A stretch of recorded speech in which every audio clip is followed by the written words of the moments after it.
During the Second World War, no country lived under food rationing longer than Britain. For 14 years, from 1940 until 1954, every ounce of butter, every grain of sugar, every piece of meat was counted and recorded. And through it all, one thing never vanished: a single grey loaf of bread that appeared on every table, in every town. They called it the National Loaf. London, 1941. The streets were dark long before midnight, curtains drawn tight, windows taped against the blast. In a narrow kitchen, a woman sliced through that bread, dense, grey, and still warm from the morning bake. Outside, the sirens wailed in the distance.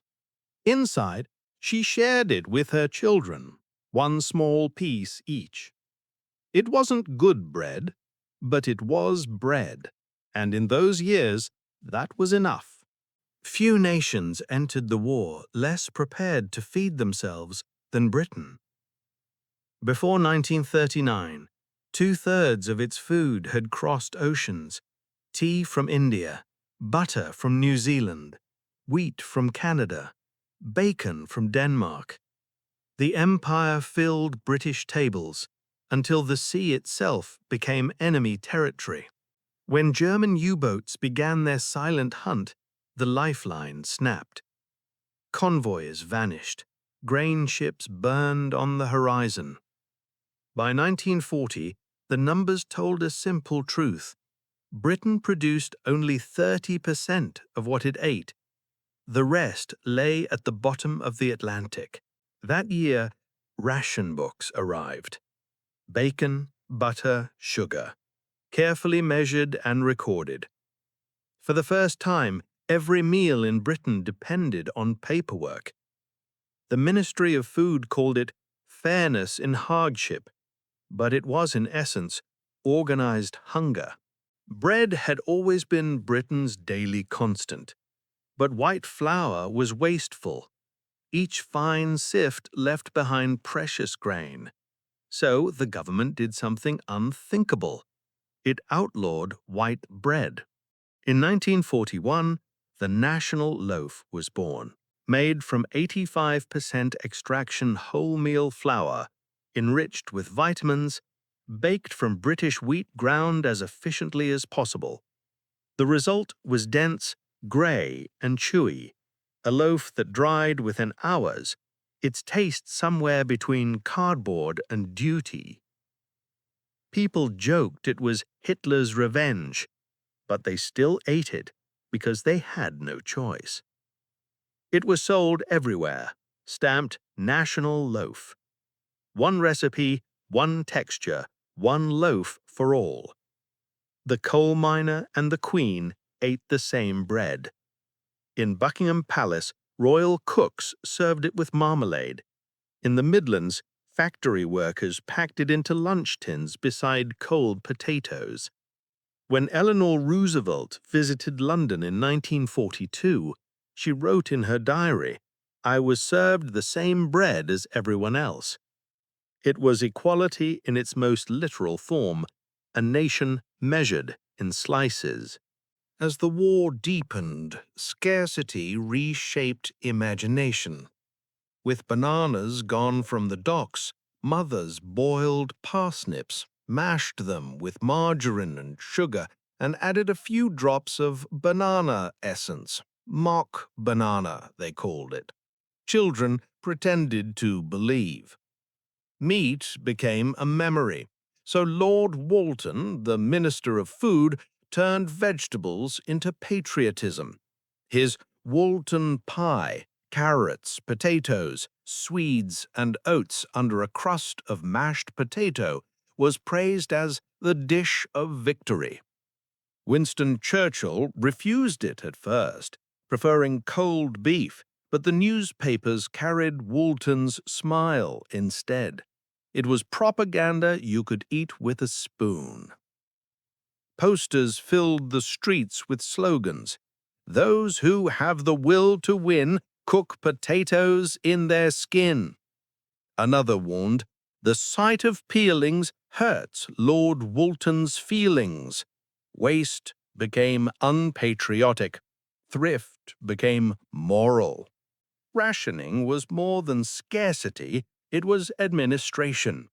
Every Briton was registered to a grocer. Adults carried brown ration books, children green. Special editions existed for fishermen, miners, and soldiers' families. The weekly allowance was painfully small: 4 ounces of bacon, 8 of sugar, 2 of butter, 2 of cheese, 2 of tea, 1 pound of meat, depending on price. Every ounce written down, every coupon counted. And yet, bread itself remained officially off ration. The government feared what would happen if it disappeared completely. Bread meant continuity, the illusion that Britain could still provide for itself. So, even as everything else vanished, the National Loaf appeared in every bakery, a quiet promise that no one would starve entirely. The Ministry of Food knew the numbers could never balance, so it called upon ordinary citizens to feed themselves. Dig for victory, the posters ordered. Lawns became potato plots, parks turned into vegetable gardens, schoolyards into cabbage fields. By 1945, 1.4 million allotments dotted the country. Families raised chickens in back gardens, shared pigs through neighborhood pig clubs, and learned to live from the earth again. Cartoon heroes appeared, Dr. Carrot and Potato Pete, drawn by artists at Walt Disney Studios. They grinned from shop windows, urging children to eat their vegetables for victory.